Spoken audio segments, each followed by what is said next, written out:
28 मे किर्लोस्कर उद्योग समूहाचे आधारस्तंभ शंतनुराव किर्लोस्कर यांचा जन्मदिवस। नमस्कार, मी स्वानंदी आणि तुम्ही पाहताय कलाकार दिनविशेष। शंतनू किर्लोस्कर हे लक्ष्मणराव किर्लोस्कर यांचे पुत्र, ज्यांनी किर्लोस्कर ग्रुप आणि किर्लोस्कर वाडी या शहराची स्थापना केली। शेतीसाठी लागणारी यंत्रसामग्री स्वदेशी तंत्रज्ञानाच्या पायावर तयार करण्याचे श्रेय शंतनू लक्ष्मण किर्लोस्कर यांना जाते। त्यांनी रचलेल्या किर्लोस्कर ब्रदर्सचा आज वटवृक्ष झाला आहे।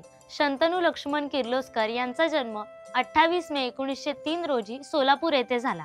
शालेय शिक्षण औंध येथे झाले आणि त्यांनी अमेरिकेतील केम्ब्रिज MIT मधून मेकॅनिकल इंजिनिअरिंग मध्ये बॅचलर ऑफ सायन्स पदवी मिळवली। MIT मधून पदवीधर झालेल्या पहिल्या भारतीयांपैकी ते होते। त्याच वेळी ते अमेरिकन सैन्यात राखीव अधिकारी देखील बनले। दुसऱ्या महायुद्धाच्या समाप्तीनंतर S.L. किर्लोस्कर यांच्या नेतृत्वाखाली किर्लोस्कर समूहाची वेगाने वाढ झाली। 1946 मध्ये त्यांनी अनुक्रमे बंगळुरू आणि पुणे येथे किर्लोस्कर इलेक्ट्रिक कंपनी आणि किर्लोस्कर ऑइल इंजिन्स लिमिटेडची स्थापना केली। पारतंत्र्याच्या काळात स्वदेशी तंत्रज्ञानाचा विकास करून यंत्रनिर्मिती करण्याचे धाडस करणारा उद्योग समूह म्हणूनच किर्लोस्कर उद्योग समूहाची ओळख करून द्यायला हवी।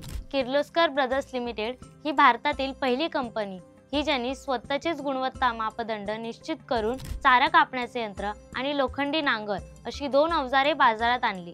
विशेष म्हणजे त्या काळी अशाच प्रकारच्या ब्रिटिश अवजारांची स्पर्धा करून किर्लोस्कर ब्रदर्स लिमिटेडचे नाव 7 समुद्रापलीकडे प्रसिद्धी पावले। भारतात जणू स्वदेशी यंत्रयुगाला सुरुवात झाली। शेंगदाण्यांची टरफले काढणारे यंत्र, उसाचा रस काढणारे यंत्र, पाणी उपसण्याचा पंप अशा हात यंत्रांची निर्मिती करून नव्या अर्थव्यवस्थेच्या भारतीय उद्योग जगात किर्लोस्कर कंपनीने क्रांती घडून आणली। भारताला स्वातंत्र्य मिळाल्यानंतर आयात पर्याय म्हणून स्वदेशी पद्धतीने डिझेल इंजिनचे उत्पादन विकसित करण्याचे श्रेयही त्यांनाच जाते। व्यापार आणि उद्योगातील योगदानाबद्दल किर्लोस्कर यांना 1965 मध्ये पद्मविभूषण पुरस्काराने सन्मानित करण्यात आले व 26 फेब्रुवारी 2003 रोजी किर्लोस्कर यांच्या जन्माच्या 100व्या वर्धापन दिनानिमित्त एक स्मारक टपाल तिकीट जारी केले। ही विशेष माहिती आवडली असेल तर जास्तीत जास्त लोकांसोबत शेअर करा। आपल्या कलाकार YouTube चॅनलला सबस्क्राईब करा, Instagram Facebook पेजला फॉलो करा आणि बघत रहा कलाकार दिनविशेष।